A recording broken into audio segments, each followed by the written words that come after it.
Hello, Eugenie here. Today we speak with Peter Berryman, a man who is so highly qualified that he literally has more letters behind his name than in it. He has completed a Bachelor of Science Naturopathic Diploma, a Diploma of Astropsychology, a Bachelor of Medical Science, an Advanced Diploma in Homeopathy, a Postgrad Diploma in Health Science, Graduate Certificate in Education, and a Master of Science in Complementary Medicine. He has also taught at heaps of different colleges all across Australia and New Zealand, and currently, as of mid-October 2021, he is the president of the Australian Traditional Medicine Society, which has a very long history here in Australia, and he's hoping to be re-elected in their upcoming elections. It's literally in the next few days. Voting finishes on the 27th of October 2021. So I was personally very grateful that I got to pick his brain a bit towards the end of this episode with some homeopathic questions that I have sometimes wondered about myself, and I feel like I learned so much during this episode. So just a note for the general public, or if you're new to homeopathy, it gets a little bit hairy towards the end. So if you have trouble keeping up with what Peter is saying, don't worry, the last bit is really aimed more at practitioners. So let's jump right into the interview. Welcome to the Homeopathy Hangout podcast, where we discuss all things homeopathy from around the world. And now, your host, Eugenie Kruger. Hello, everyone, and a very warm welcome to Homeopathy Hangout. Today, we are hanging out with Peter Berryman, who has too many hats on and too many titles after his name for me to mention. So I will be doing a separate recording to actually add all of those because he literally has more letters behind his name than in his name. So Peter Berryman, welcome. Nice to be here, Eugenie. Thanks for inviting me. Now, you are the current president of the Australian Traditional Medicines Association in Australia, with thousands of members and an incredible history. Can you tell us where your love for natural medicine first started? I'm a third-generation natural medicine practitioner, so it's been in my family, although arguably they have other disguises doing other things. Natural medicine has been in my family for a long time. It came about for me as an epiphany when I was the ripe old age of 14 years, and someone I cared a lot about got seriously ill. One of my colleagues at school, and she was taken to all the best practitioners, conventional doctors of the era in the time, and no one could help her. And I was distressed to think that someone I cared about was not able to be helped.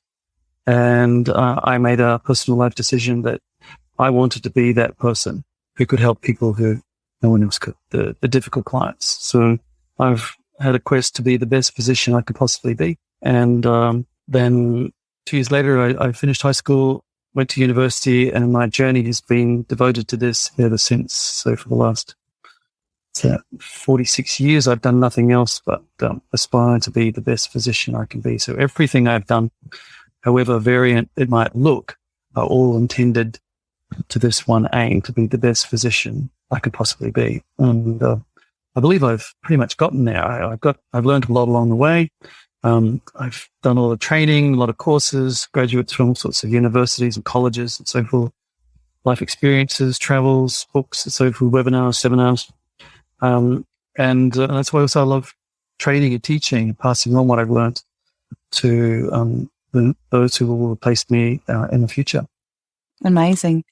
I wonder if you can maybe tell us a little bit more about what exactly it is that you've studied, because as I was going through your CV and as we were chatting before the podcast, I was trying to comprehend how somebody can have done so much in one lifetime. Do you even remember all the places that you studied at? Well, I'm looking at my CV. Miss out on anything. But maybe if I just said I have my sun in Gemini, my moon in Sagittarius, my rising sign is Aquarius. So I am extraordinarily curious. I want to know, why is it so? And I've devoted that curiosity to the study of health and disease and humans and other species to be able to help people get better. And I've been practicing that for well over 30 years now as a graduate, specializing in homeopathy. I should say I'm fortunate to have been exposed to lots of different natural medicine modalities. And I considered being a jack of all trades, but I decided I wanted to master one. And I chose the one that I felt was the pick of the bunch, the best one, in my opinion, to devote myself to. And that's why I'm a homeopath. Mm-hmm.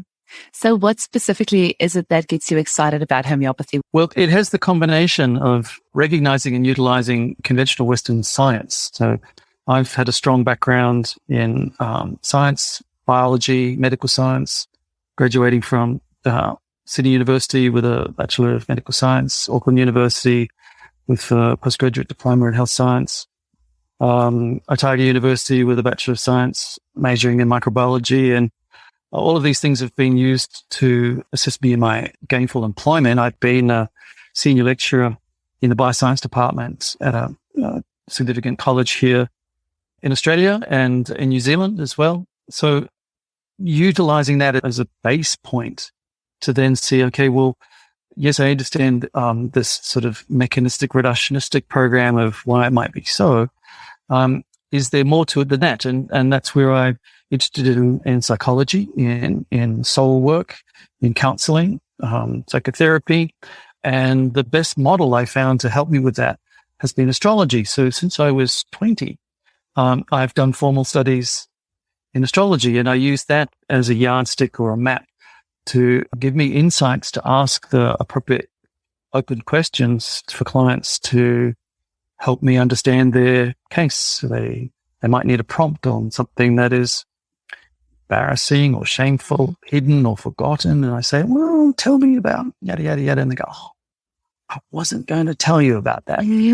Shoots out and away we go. Because if, what's the cliche here? You are as well as your secrets. Mm. And you may not want to tell your secrets because they are often things that you're embarrassed or ashamed about. And in a case taking, we want to have an environment where a client feels comfortable enough to tell you what's important. And that's why I don't use intake forms. I just say, okay, so how can I help you today? Mm-hmm. Please talk about anything. If it's got to do with you, it's useful, it's relevant. Mm-hmm. So I don't force them to tell me about their menstrual cycle or their bowel defecation or if they want to tell me about that, that's fine. But if they want to tell me about their dreams or their fantasies or their whatever, mm-hmm. let's talk about that. Because if they are paying my fee and they want to talk about this, I'm happy to listen, because we do the best we can with what we've got, and we can never know everything. But if we give them the opportunity to speak and tell their truth, what they want to talk about, even if it's sensitive, even if I don't hear till 3 consultations. I had a client just yesterday. She told me something I wish I knew 30 years ago when I started treating her. Oh my gosh. She didn't want to talk about having had a sexually transmitted infection 3 times. Mm-hmm. Which would have indicated a significant nosode like metarhinum, mm-hmm. which would have addressed what we call the obstacles to cure. So I've been bungling along, trying to make inroads in this case, quite frustrated. And now I know, after 30 years, so that's the obstacle to cure. That's why some of my prescriptions haven't been as effective as I would have liked them to have been. And we get on. So, I mean, heck, clients, to be frank, sometimes lie to you. Mm-hmm. And you need to have enough clues to read clients. And you find astrology is a good in for that. And astrology is a good way to tell own body language.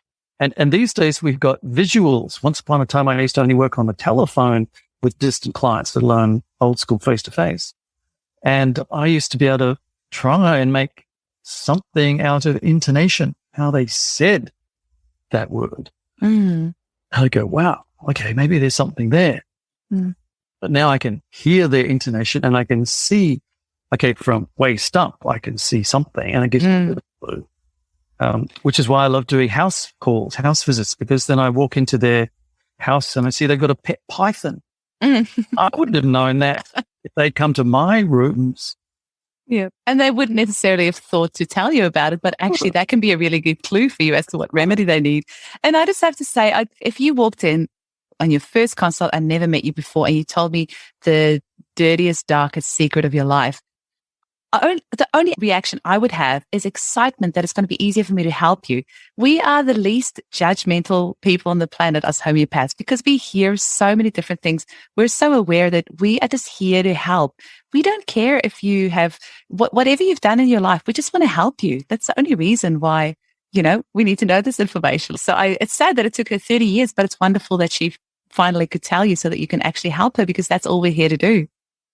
Sure. Well, it's also why, particularly amongst British homeopaths, they have this thing called supervision, which particularly means you, the practitioner, take care of yourself by having somewhere for you to offload all those sad, horrible stories that you get told without you falling apart, listening to so much tragedy. Absolutely. That's once a month, go and get yourself sorted. Someone else, maybe another homeopath, could be a counselor or a psychologist. I mean, people who do counseling have this part of their self-help, their maintenance, their professional conduct is to get supervision. They stay well and don't crack up and don't burn out and don't crash and burn from all the tragedy they hear about. Mm-hmm.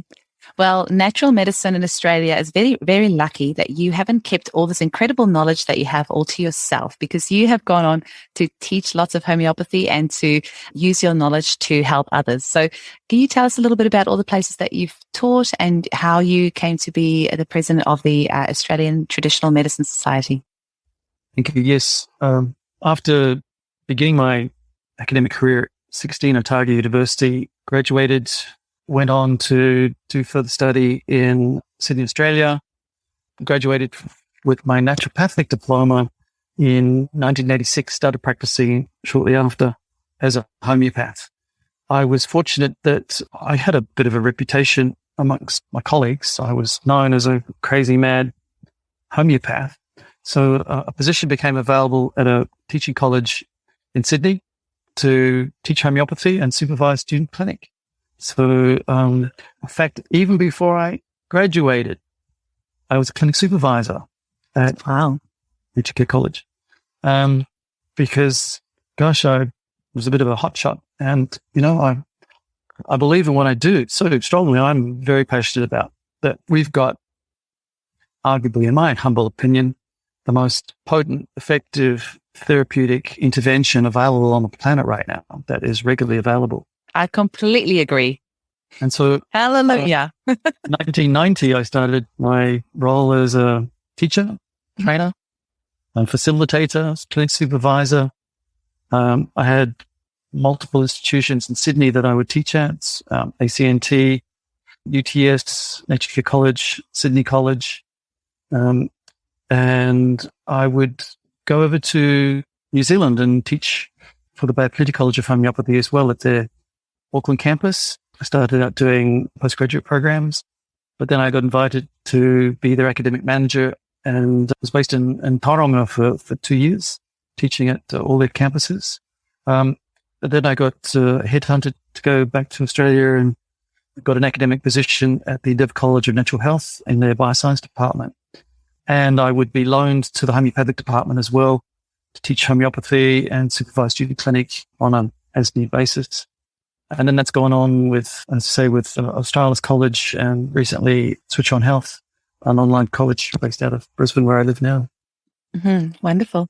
Then how did you get on board with the Australian Traditional Medicine Society? Okay, so while I was an employee at Endeavour College, a ATMS representative resigned and moved to another college. So they needed a representative from the college to go on the board of ATMS.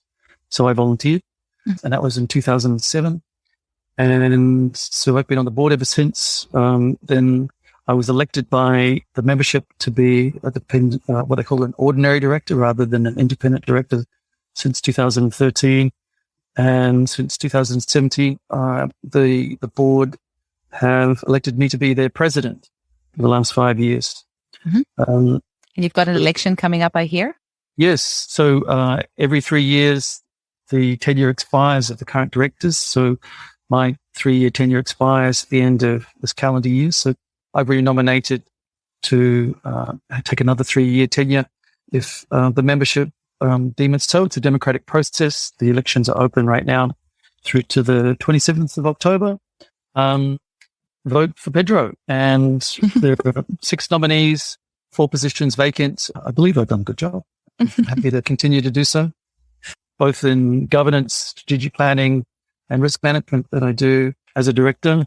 Our committees, that's the workhorse of ATMS, is our 7 committees devoted to a number of topics, reporting back to the board. I have a lot of passion and devotion and good ideas about what we can do as a team to improve the natural medicine landscape in Australia for all modalities, including homeopathy. And ATMS has got thousands of members and it's been going for several decades. Do you want to tell us a little bit about the society itself? Dorothy Hall, who was considered the grand old dame of Australian herbal medicine, started ATMS in 1984. And she set up standards of education. So we have industry standards, which are arguably independent of anything else anyone else does in the government or in other RTOs. And we've just grown and blossomed. We've got about 8,500 members across Australia in about 20 different modalities.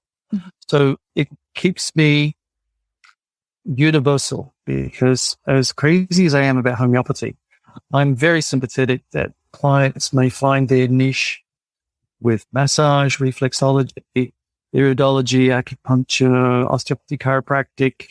Heavens knows what might be the right thing for you. And therefore, I'm extremely tolerant of difference. So, absolutely.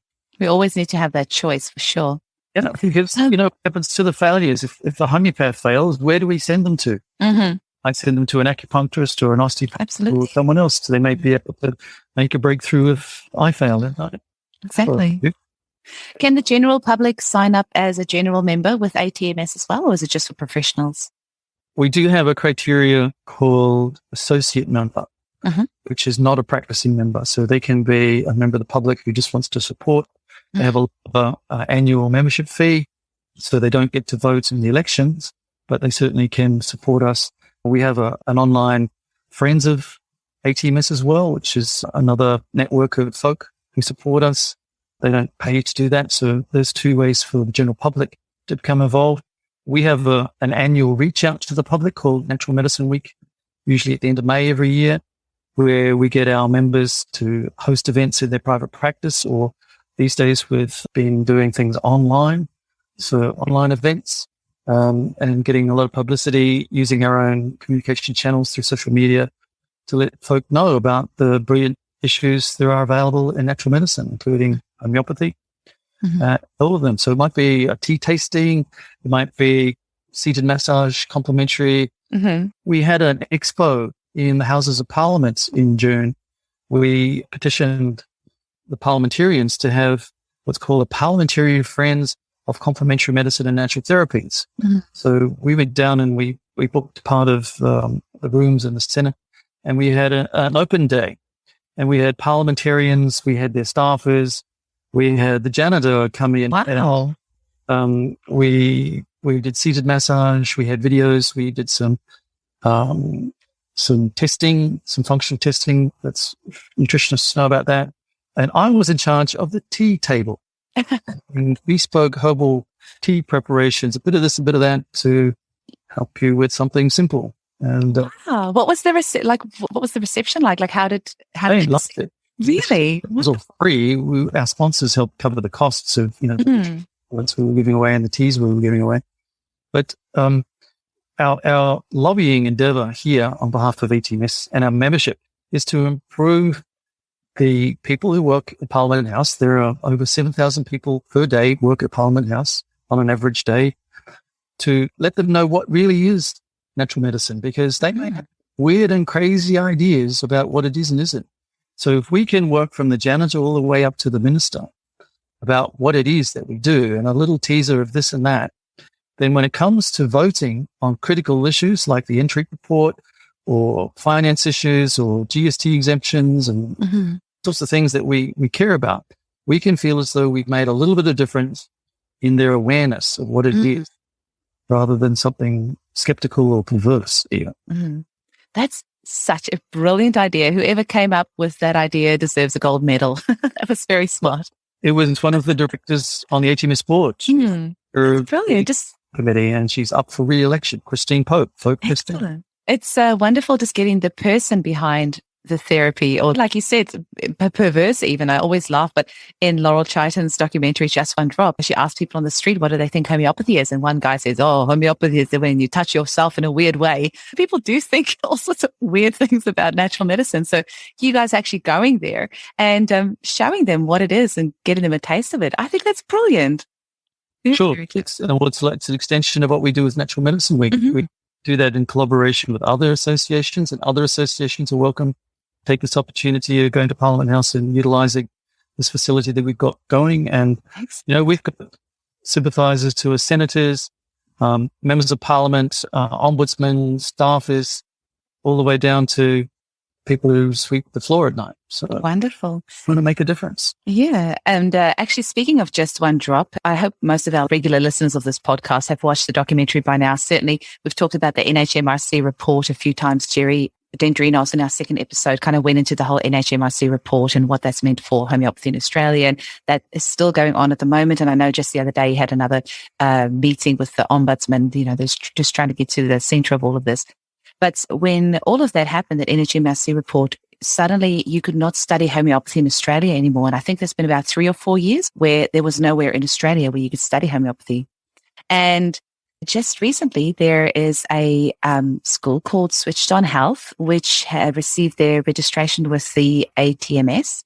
And I'm so excited that we can now study homeopathy in Australia again. So that's pretty amazing. Can you tell us a bit about that? Yes.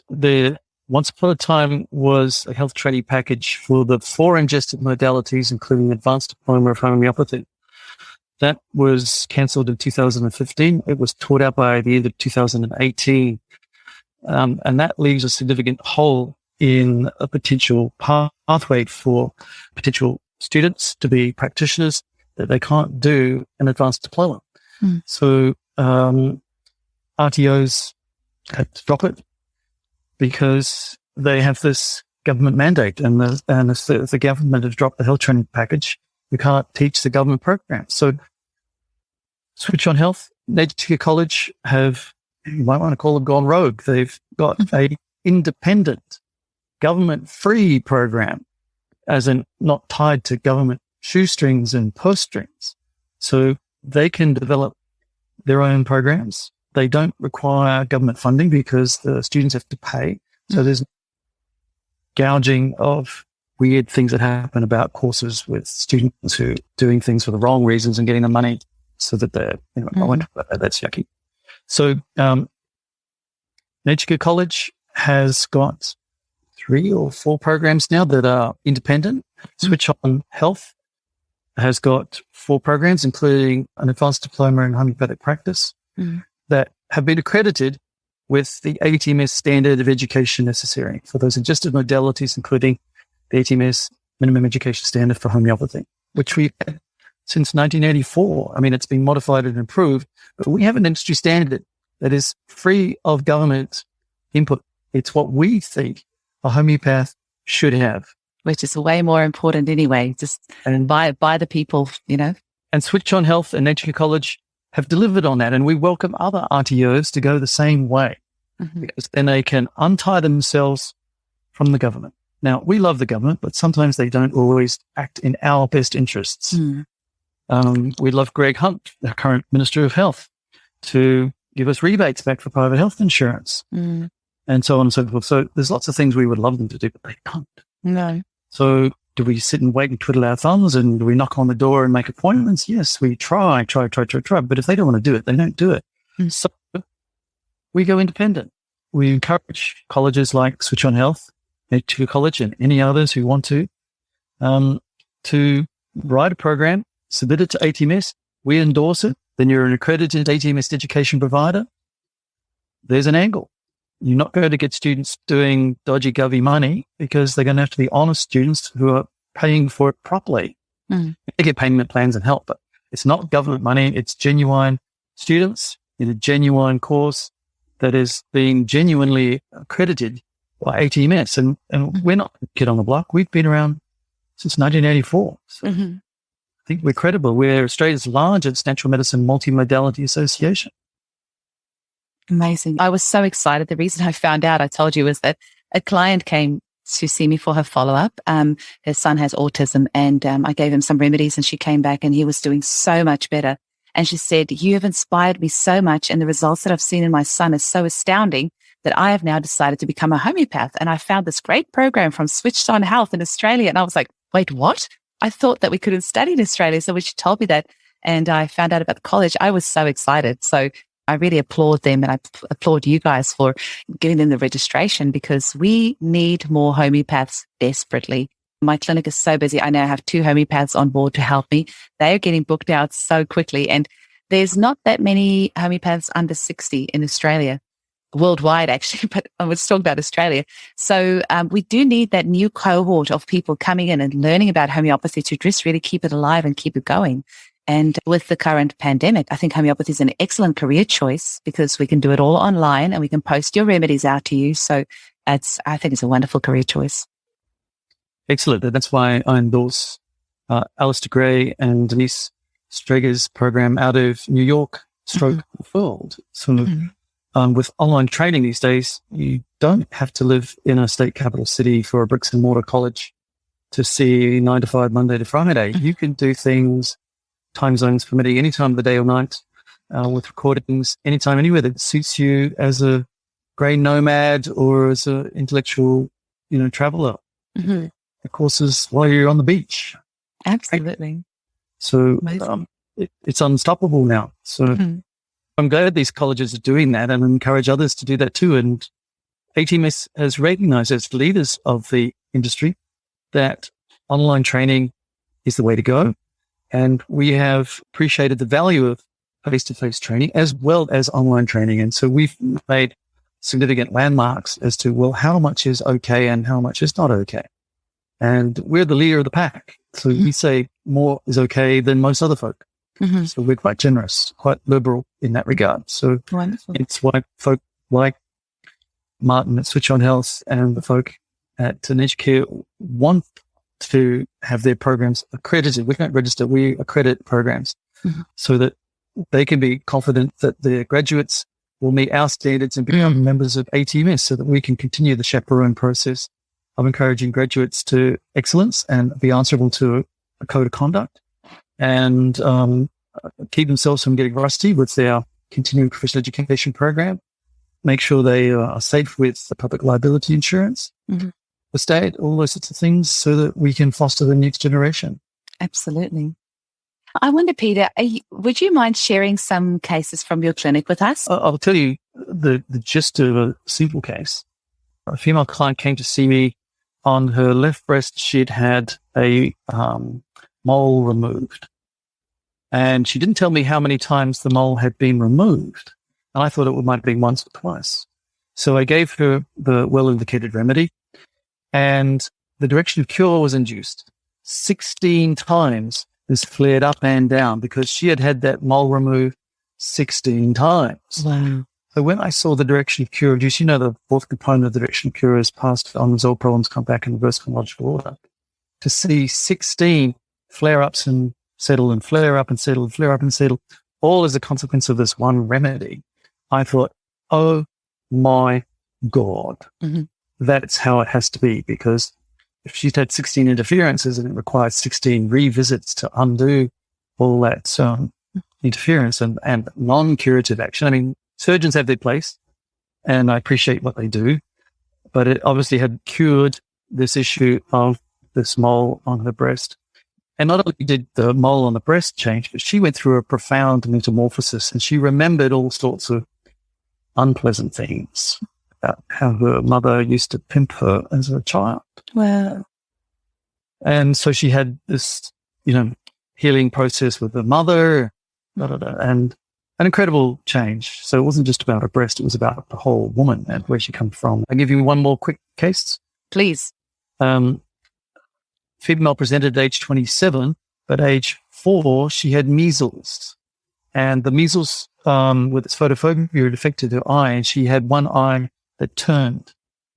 And the solution from the surgeons was a surgical correction to straighten her eyes up with spectacles. She had 3 surgical procedures on both eyes before I met her at 27. A simple prescription, never well since measles. You probably know the remedy. Probably belladonna. Oh, pulsatilla. They gave her pulsatilla. And what happened to her eyes? 3 times they would flare up, settle down, flare up, settle down, flare up. The first time it happened, she was quite alarmed. But then I said, you've had this interference with your eyes. And she went to the Sydney Eye Hospital and they said, there's nothing going on there. I can't see anything. There's nothing acute. You haven't had a trauma. So we deduced it was a chronic regression. Then when it happened the second time and the third time, we weren't so panicked because we said, oh, there we are. It's a curative response. You are resolving the interference of the surgical procedure on your eyes from the measles. And not only did her eyes correct, and she never needed spectacles again, but the woman went through a metamorphosis. Her gut health improved. Her skin improved. Wow. She became more outgoing than introverted. The next family event was a wedding, and no one recognized it. Oh, who's that? Oh, she's living down. She's got radiant skin. She's not got glasses on. She's out. Wow, you would believe that was someone some time ago. So that's what healing is about. That's what I feel happens when you take the Philosopher's Stone. Did you want to expand on that a bit more? The philosophy. Well, I feel that what we do when we do homeopathy well is like what is rumored to happen when someone participates in the Philosopher's Stone, that is the therapeutic healing Philosopher's Stone. Now, there's a number of Philosopher's Stones. Some turn base metals into gold. I'm not talking about that. I mean, that's a metaphor as well. But the metaphor of taking someone who is ill, someone who is leaden, and turning them into gold, someone who is healthy and radiant and blossoming and well. That's what I think we do practicing medicine. Now, it happens in other areas of life, whether you're an engineer or an artist or a sportsman. They all have their similar aspirations, but we do it as health practitioners. We take someone who is ill and we assist them on a journey to getting better, to being the best possible, given their age, socioeconomic position, gender, and so forth, to be as well as can be. And that's what a homeopath does. And that's what the healing Philosopher's Stone does. So I've done some training in alchemy. In a sense, well, in case you didn't know, the curricula in alchemy includes astrology and a Jewish tradition called the Kabbalah, and sacred geometry and all sorts of things. And we focus on the plant kingdom, the mineral kingdom, the animal kingdom, and we make things in the laboratory, and it's amazing. And it's one of my quests to give back something to homeopathy. Is I'd like to see if we can make better, stronger, more potent, more effective medicines, particularly plant medicines which have been handicapped, because the way that the existing homeopathic pharmacopoeia states a mother tincture is made is that something called the mark, which is the twiggy bits, are thrown out because they're not soluble in alcohol or water, and the mark is removed. It's not contributing to mother tincture, and this is called the body of the plant. The soul and the spirit of the plant are included, but it's lost its body, and that's, I feel, depreciated the potential of plant medicines being more powerful if their body was included. And a spagyric preparation is a mother tincture with the body of the plant included to give it more oomph than it had before we potentize it. So herbalists and homeopaths and anyone who uses plants as medicines, we could have better medicines if we included the mark. Now, what I'm thinking about is what's a process called calcination.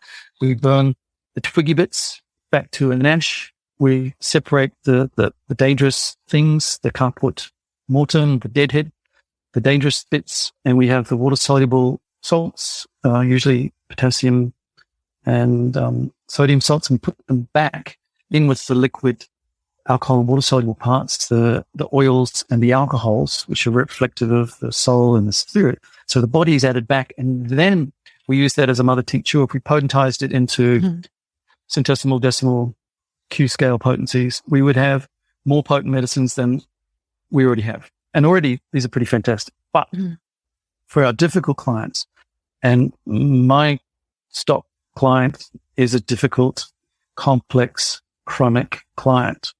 I mean, that's the niche of homeopaths. We get all the difficult ones. And to move those clients forward, we need excellence. So we do our best in terms of philosophy and theory and case taking and case analysis. But sometimes what lets us down is the pedigree of the medicine. It wasn't made to the very best possible pharmacopoeial standards. So it's one of my aspirations is to improve the homeopathic pharmacopoeial standard, to make better medicines before they're potentized, so we have more power available to us, particularly for our difficult clients. So I can't remember I guess I do. About 20 years ago, I had a yoga teacher said she wanted to come in for a general checkup. That was the last easy client I had. I don't get easy clients. I get difficult, very difficult, from preconception, fertility and fertility issues through pregnancy, delivery. My sister's a midwife, so I've had something to do with home birthing and birthing. Wow. Pediatrics through teens, all the difficult puberty through fertility. So you obviously like a challenge. Yes, and as well. Yeah. Yes, and one of my other pet topics, along with, as I say, this idea of renovating the homeopathic pharmacopoeia, also has to do with how we get the second half of prescription correct. Now, there's been so much focus in homeopathy about the right remedy, the simillimum, yes, but we have to get the optimal potency as well. And that's another one of my favorite pet topics. And I've written extensively about that. And I'm an advocate now about Fibonacci series homochords of either centesimal potencies or Q potencies, and heck, why not even decimal potencies? And making those into a homochord is where you put the multiple Fibonacci potencies into one bottle of the one remedy. Then the client will self-select what they need and not select what they don't need. And they tend to have, therefore, less aggravations. And then when their needs change, whatever their new needed is in there already as well. So you don't need to change potencies because the different potencies are in there and they just work their way around whatever they need. Dr. Joe will be very happy to hear you say that. Strong advocate for Dr. Joe. And also my myth busting, this idea that posology has been hung up and obstructed on the idea between these alleged high and low potencies. And I've written about how there is no such thing. There's a paradox that is simplified into a half-truth about high and low potencies, but they don't tell you the other half of the truth that paradoxically says, well, actually, that's not quite correct. So this is the sine wave idea rather than a linear up or a linear down. We'll give a warning to the general public. I have a feeling we're going to get into the nitty-gritty of things right now, but I would love us to go here because many of my mums are becoming such great home prescribers. So I reckon let's rev it up a gear. Let's change things up because this podcast has only ever been done for people of the general public, but we're going to be revving up things a little bit and chat to us about potency purely for my own selfish reasons, because that's something I often struggle with. Finding the remedy out of 8,000 odd remedies is hard. But next thing is potency, and that's a whole other story. So, Peter, you've got the floor. Go for it. All right. Well, homeopaths have to do two things right. Select the right remedy and give it an optimum potency. And if we've done both of those right, how we know we've done it right is the direction of cure is induced. So there are so many guidelines around how to find the simillimum, the right remedy. I'm not going to go into that, but what I can offer you is that I have suggested a solution to the other half of the prescription, the posology, the potency, the dosing issue. That once you found the simillimum, then you put into one bottle in the centesimal scale each of the Fibonacci potencies, starting with 3C, just to avoid some of the gross toxicological problems of 2C, 1C, and mother teaching. So there's 3C, 5C, and up to 243C go into one bottle. And then the client takes their dose from that. And for an average chronic client, it might be 5 drops in the mouth. It's plus 5 times between doses, the day, every day, to the next review, which might be in a week or a month. I mean, a bottle on that sort of regime, a 25 ml dropper bottle will last about 4 weeks. So at the latest, speak again in 4 weeks, if not sooner, and see how they go. And what you would expect, had you got the right remedy with this as the other half of the posology optimal dose issue, what people call a minimum dose, the client should be making some excellent progress in accordance to the direction of cure. And if they want to express it as a percentage and say, I've had 5, 10, 20, 50% progress since starting, then you've got a quick feedback. Well, okay, so I got the remedy right. The potency was in there. They got the optimum dose they needed. They've made this progress and keep on sailing on until they reach either the point of cure and they're sorted, discharged, or if they're not and they're on some plateau below cure, then we need to revise, perhaps review, maybe change the remedy and continue on again. So what I'm suggesting is this is a solution that is not addressed in the literature, and hardly anyone has got their mind around it. Joe's got an idea. An author in 2012 called Michelle Shine had a crack at it, but she got hung up. She didn't get over this issue of high and low, so she clung on to this idea that there are high and low potencies. There's not, and attempted to address this issue, which is not possible. So if we could get over this myth of high and low and address that any potency could be an optimum potency, if that's the client's optimum potency individualized for their needs, then we don't have to get hung up on, 3C is a low potency and 10M is a high potency. Because when we appreciate the sine wave, those different potencies may be at the same point on the sine wave, delivering the same therapeutic intervention, and we've given them the wrong name. And we see if we see things from left to right rather than up and down, high and low. Because look, here's the basic idea. Hahnemann said, I want medicines to be rapid and gentle. And if we do that, then we get a curative response, a permanent curative response. So how do we deliver rapid? Sakasha or trituration, right? And so we have in our potentizing process a step-by-step process, and that's why it's called intercurrent succussion, because we do a phase of diluting, and we dilute by a ratio of either 1 in 10, 1 in 100, or 1 in 50,000. And then we stop, and then we do some shaking, and we can shake 2 times, 10 times, 100 times. Again, the ratio differs according to which scale. And we keep on going. Students, practitioners query, well, what potency should I use? Well, here's my answer. A Fibonacci homochord of all of those Fibonacci potencies, say the simple scale or the Q scale, or heck, why not even the decimal X scale into one bottle and deliver. So then there's only one thing to get right, and that's the right remedy, which is hard enough. But I'm making it relatively easy then. If you get the right remedy and I've solved the posology problem, everything should come true from there. I like what you're saying. So as he was saying this, I thought I'm going to throw another sticky question your way.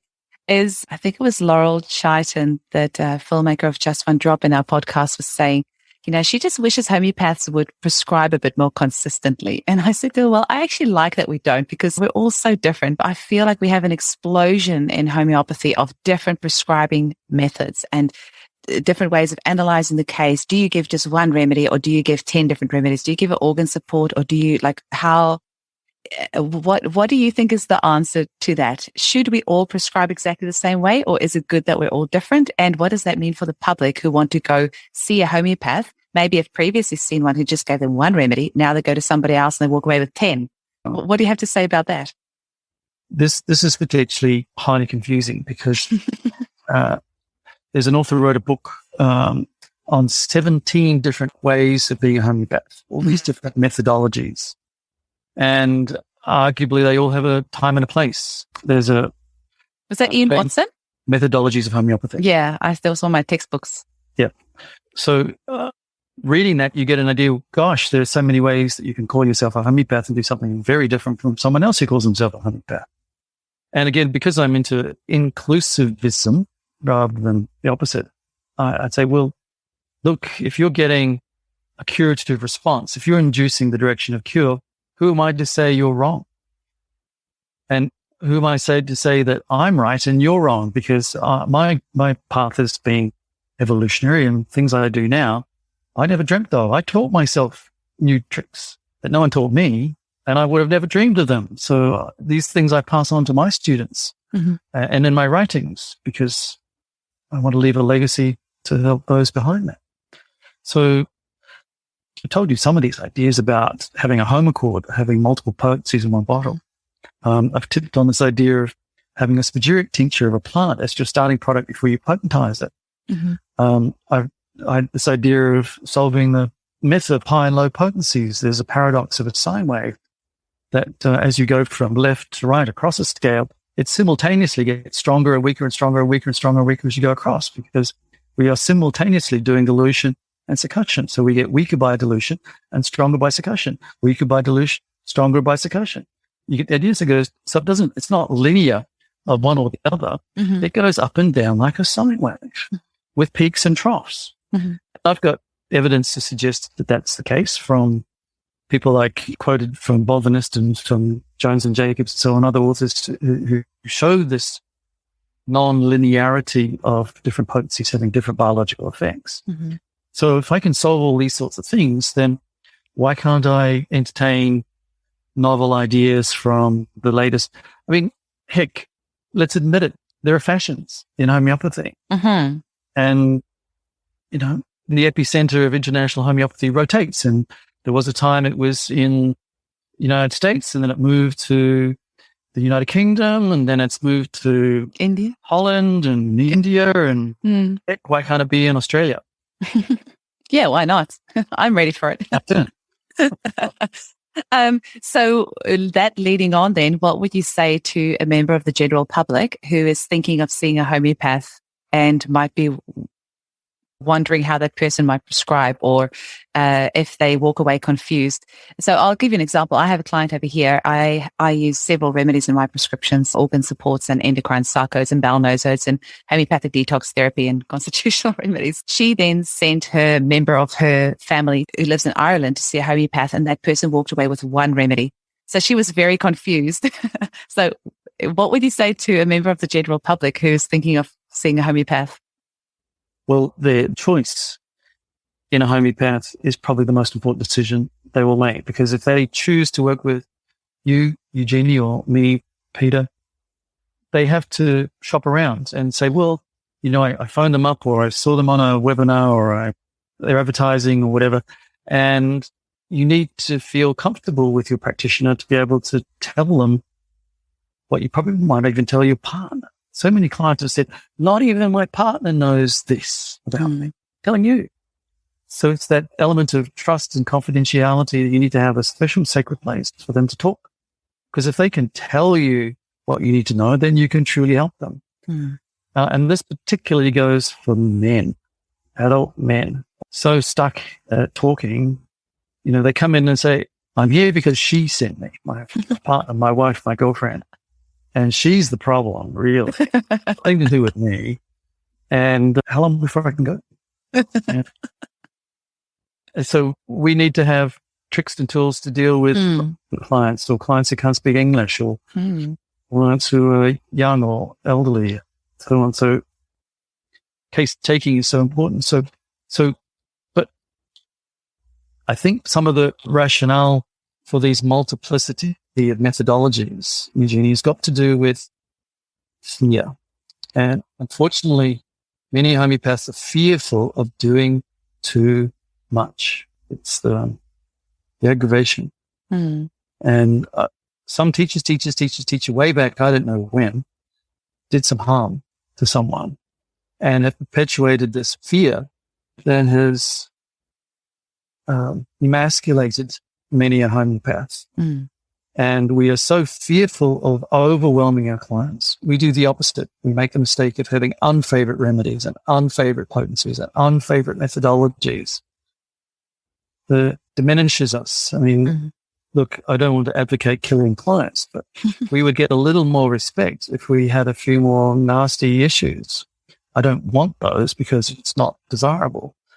So a lot of these methodology variations and techniques and Isiaga levels and French homeopathy is all about trying to avoid an aggravation. And if you can do that with a well-selected cinnamon, given an optimum potency, and that's just one bottle, that's good enough. But if you can't do that, or that's too challenging or too difficult, and there's so many layers and it's so complicated, you might end up with a lesional remedy and a fundamental remedy and a miasmatic remedy and a constitutional remedy, all in the same package, trying to diffuse a bomb. Mm-hmm. So I think it's got to do with how you're trained, what your attitude is, how good and strong your philosophy is, how well you understand your client.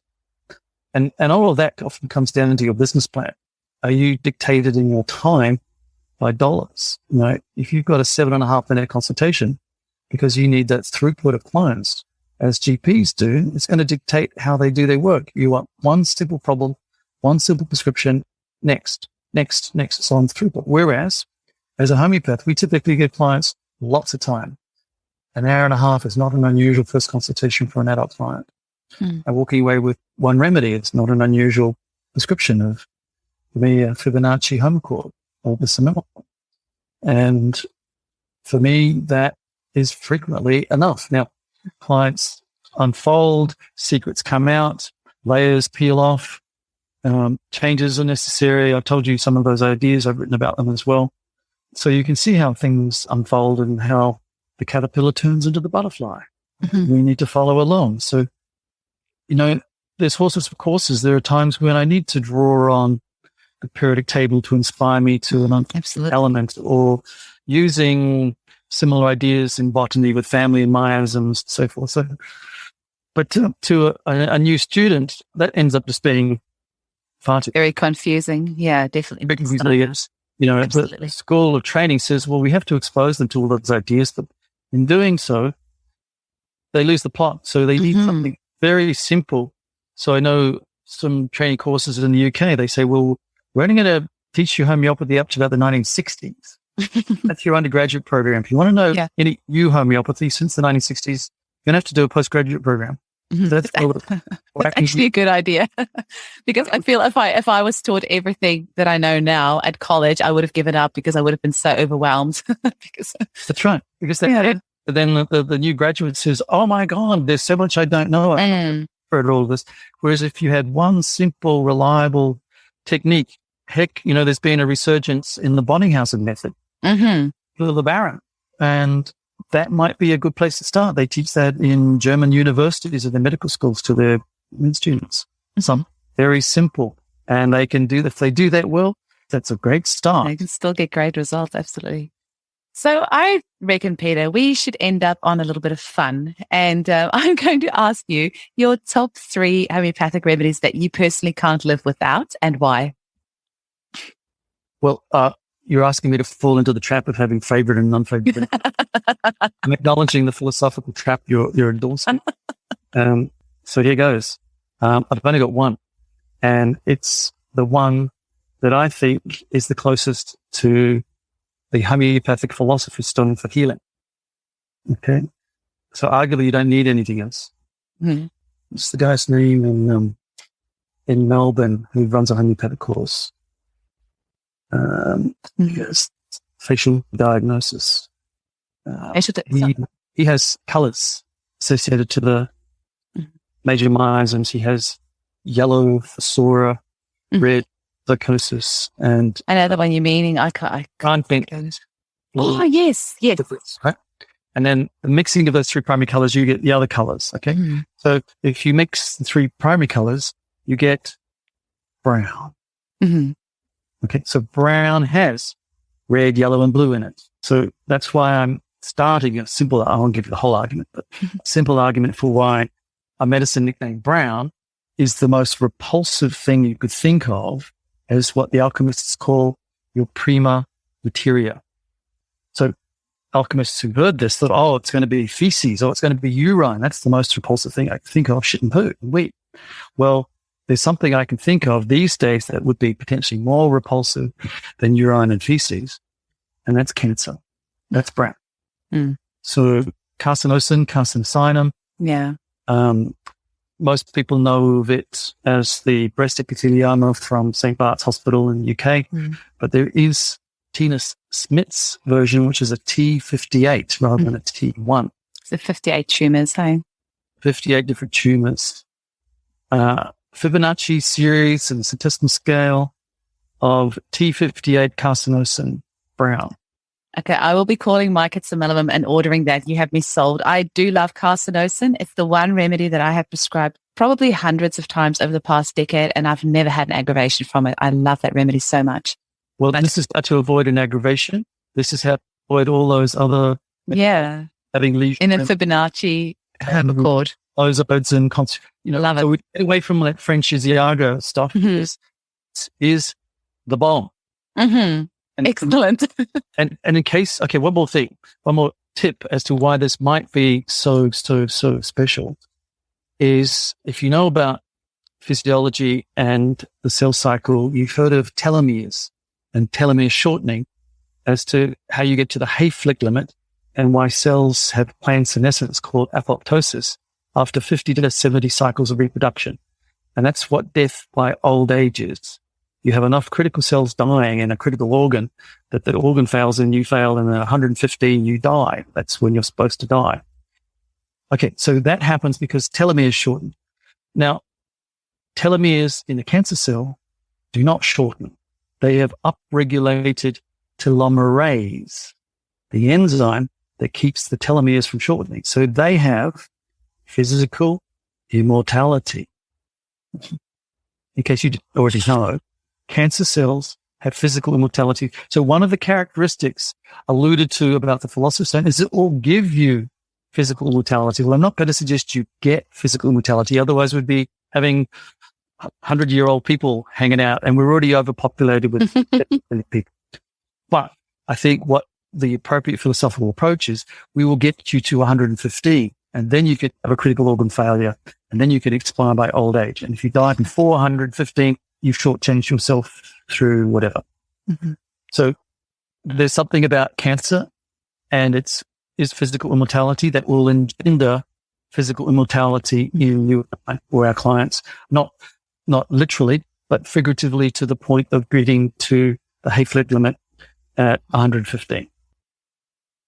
Well, my mind is blown, Peter. We had like a solid half an hour chat before I started recording because you were just blowing my mind. And I was like, okay, we are going to have to start recording because you have got so much good stuff that you are just sharing so, graciously with all of us. I appreciate it so much. I just want to thank you for your time. And I feel like my mind has been blown after this podcast. Bravo. I can't wait for us to chat again. That's why I'm so passionate about education, my professional development, and passing that on as an educator, as a facilitator to the students I've ever been involved with, and why you should vote Pedro and get me on as an ATMS director and potential executive president, etc. Excellent. Thank you so much. Have a wonderful day. Thank you. Bye, Eugene. Bye. Hi homies, there are 2 incredibly exciting courses coming up that I want to share with you and for which I've managed to secure an awesome discount. The first course is with Anke Zimmerman, who featured on episode 38 of the show, and the second course is with Giovanna Franklin, who featured on episodes 103 and 146. Let me tell you a bit about Anke's course. It's for professional homeopaths who are interested in helping children affected by autism and related developmental challenges, as well as dedicated autism parents with a strong background in homeopathy. The 6-month course starts October 7th and will run once a month on Saturdays from 10 till 3 Pacific Time, live online, and sessions will also be recorded. Anke will present live cases for intakes and follow-ups to teach the careful case management needed for these complex children. Anke is also using integrated protocols including classical homeopathy, tautopathy, homeopathic detox, organ support, and related approaches for best results. So if you would like to learn from one of the world's leading homeopaths with 32 years of experience specializing in autism and related challenges, then you can find out more information at www.ankezimmerman.net. You can email Anke through her website and use the code HOMIES to get a $100 discount. So that's ANKEZIMMERMANN.net. The second course I want to share with you is Giovanna Franklin's new course called Gemstone Remedies for the Aquarian Age. It's a unique course that combines in-depth teaching of gemstone remedies and astrology. Homeopath Giovanna Franklin and evolutionary astrologer Brian Coulter will run 12 live monthly sessions from September 2023 until August 2024. And all listeners of the Homeopathy Hangout podcast will receive a $10 discount. For further information on the course program, contact Giovanna at info@homeopathyheal.co.uk. That's homeopathy, HEAL.co.uk. The Homeopathy Hangout podcast will receive a small commission for each sign-up, which will help me to pay for my amazing editor who puts so much work into editing the episodes, uploading them, writing show notes, and so much more. Thanks for your time.